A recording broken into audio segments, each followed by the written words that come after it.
Hey guys, welcome to the ultimate guide to the world. We're on a mission here, unlocking the hidden, fascinating secrets behind every single nation on Earth.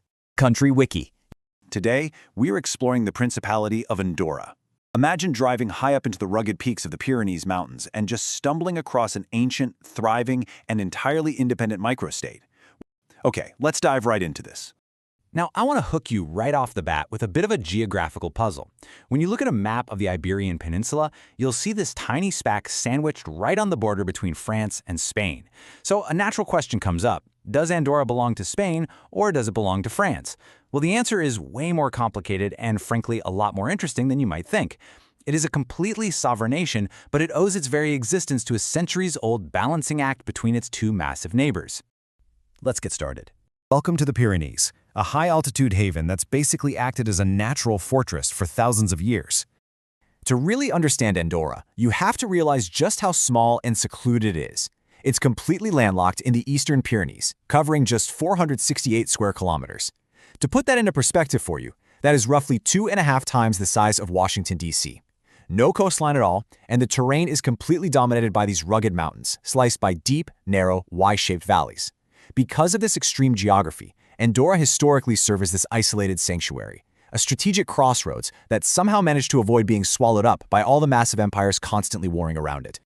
And just to prove exactly how high up we're talking here, 1,023. That is the elevation in meters of Andorra la Vella above sea level. That actually makes it the highest capital city in all of Europe. Just picture it, a bustling, modern commercial center literally nestled above the clouds, surrounded by these towering peaks reaching nearly 3,000 meters into the sky. It is just a completely unique urban environment. Let's keep moving and look at how this dramatic geography shaped the country's political history. Symbols of a microstate and their truly unusual government. This timeline of survival is absolutely wild. Way back in 795, the Frankish king created a series of buffer states to keep invading forces from pushing into Christian France. Get this, Andorra is the very last independent survivor of those buffer states. Then, jump to 1278. A feudal agreement was signed to stop a war between a Spanish bishop and a French count. They basically agreed to just share power, creating a co-principality. So today, the two co-princes of Andorra are the Catholic Bishop of Meritxell in Spain and the President of France.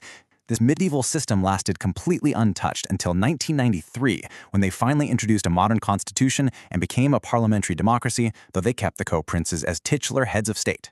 You can literally see this delicate historical balancing act on the Andorran flag. It has 3 vertical stripes, blue, yellow, and red. It brilliantly combines the blue and red from the French flag with the red and yellow from the Spanish flag. This was totally deliberate, designed to symbolize the historical Franco-Spanish protection that allowed this tiny little nation to survive completely intact for over 7 centuries. With that crazy political backdrop in mind, let's see who actually lives in this mountain fortress today. Language, culture, and dress. You'd probably expect an isolated mountain country to be, totally homogeneous, but the reality is the exact opposite. Native Andorrans actually make up a minority of the population, only about a third really. Thanks to a huge post-World War II economic boom, people just flocked here for work. The linguistic breakdown is super fascinating. Catalan is the only official language, spoken by about 44% of the people, and the government works really hard to protect it. But Spanish is right behind it at over 40%. Portuguese and French are also super common. Because of all this incredible diversity, Andorra runs a unique trilingual education system. Kids can go to school in the Andorran, Spanish, or French systems. But despite this modern influx of people, the core Andorran culture remains deeply tied to those Catalan roots. You see this beautifully expressed in traditional folk dances like the sardana, which you'll often see performed right in the town squares. During the 19th century, European Romantic writers and artists actually became obsessed with Andorra.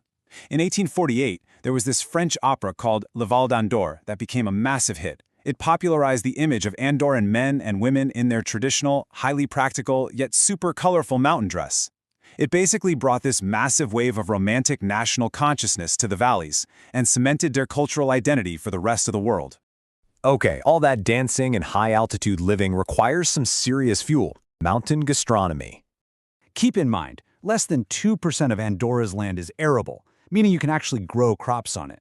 So their historical diet was totally born out of these harsh, snowy winters and really limited resources. The absolute ultimate expression of this is their national dish, Escudella. Imagine coming inside after a freezing day in the Pyrenees to a giant steaming bowl of this thick, comforting stew. It's just packed with local meats, root vegetables, pasta, and chickpeas. It is literally the taste of survival, warmth, and absolute comfort rolled into one incredible meal. And the menu definitely doesn't stop there. Andorra's cuisine is this beautiful fusion of Spanish and French influences. You've got Trinxat, which is this savory pan-fried cake made of cabbage, potato, and bacon, an absolute winter staple. Then there's Cunillo, a really deeply flavorful regional rabbit dish. You'll find incredible embotis hanging in pantries, which are these locally crafted artisanal cured meats and sausages. Oh, and for a snack, you gotta grab a coca, a Catalan-style flatbread that they top with either sweet or savory ingredients. It's just a wonderfully hearty, historic culinary landscape built to sustain life up in the high peaks. Now that we are well fed, let's venture out and see what draws millions of people here today. Landmarks and legends.